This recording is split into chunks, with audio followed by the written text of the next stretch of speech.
I adore and love some of the Genshin community, but there are some other members which kind of ruin it for everyone, so this video is kind of to explain why. Now, I feel like if you just play Genshin and you go from co-op to co-op, you will meet the nicest people you've ever met in your whole life. Trust me, I've only met like 2 mean people and I'm an AR-58, so that probably says something.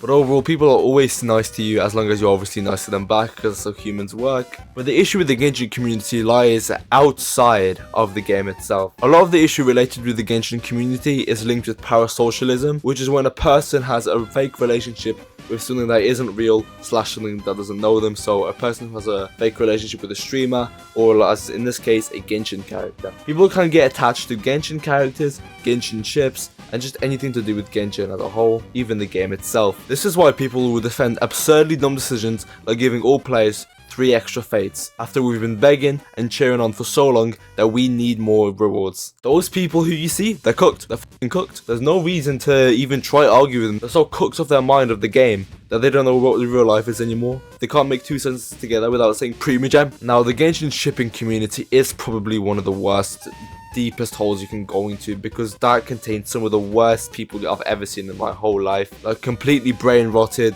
completely just gone out of the world individuals who have no sense of reality and spend their whole lives shipping fictional characters, and they're giving you detailed paragraph essays why they are shipped together. Meanwhile, in their schools, they're failing because they can't write a 10-page PowerPoint on how photosynthesis works. You're cooked. Another side of the Genshin community, which can be a wishy-washy, is this Genshin spending community, the whale community, quote-unquote. Now, what I feel is bad about them isn't necessarily the person posting the video most of the time. It is the people in the comment section and just people overall who don't understand why that person has all that stuff and they don't. And they will use someone who has C6R5 on the character to say, you know, I can get this constellation on the character because they did it, I can. And a lot of these people won't understand the financial difference between their life and someone else's life.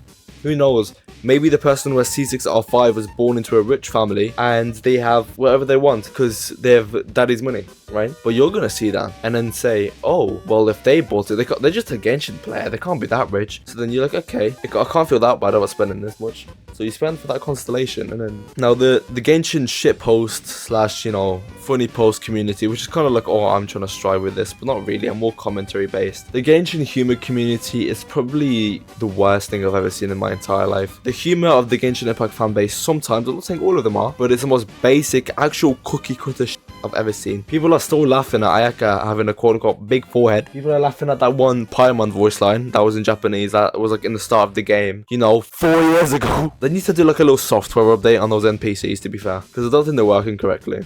Now let's see an outside perspective of Genshin Impact players.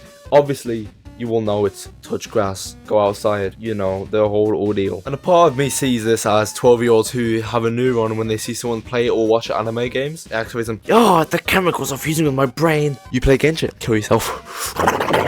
And that's how I basically see. The way I see Genshin haters is most of them have never played or touched the game and just are copying what other people say, which fair enough, might being unique. I mean, I was one of those people. When my friends who quit the game played Genshin before me, I called them out on it. I hated the game and I never played it or touched it, and now look at me, man. But do I agree that Genshin players need to touch grass? Some of them, definitely yes. And I think this is because some people are so parasocially attracted to a character that they forget about everything else that's normal. Like, they will defend their character like it's their best friend, like it's their actual significant other. But that's just not how this works. You see comments of them defending this fictional character, and just see comments upon comments of the most chronically aligned people you've ever seen. And most of them are Genshin players. And I have no hate for the Genshin community in the slightest, okay? I'm part of it now, technically, because I make videos and I engage with them. But some of you are the loveliest people I've ever met. The people I like most are actually just Genshin players. But it does make sense. I've never met a mean person in Genshin. Almost never. And when you do, it's so alien to see, because it's like, why are you begging it? It's like, come on, I just joined you up for materials. From my eyes, I don't see the Genshin community that way that much. Some of them definitely, especially more the TikTok side of the community. I see them a lot like that, but not all of them. I've seen Genshin TikTokers which I find funny and I find entertaining and I keep up with because they're enjoyable, they're not chronically online. Maybe they are, I mean I am, to be fair, but that's besides the point. I still have got a brain, surprisingly. Even if it's very small, it's still there. So as always, thanks for listening to me up. Have an amazing night. Like, comment and subscribe, and of course, follow my Twitch in the description.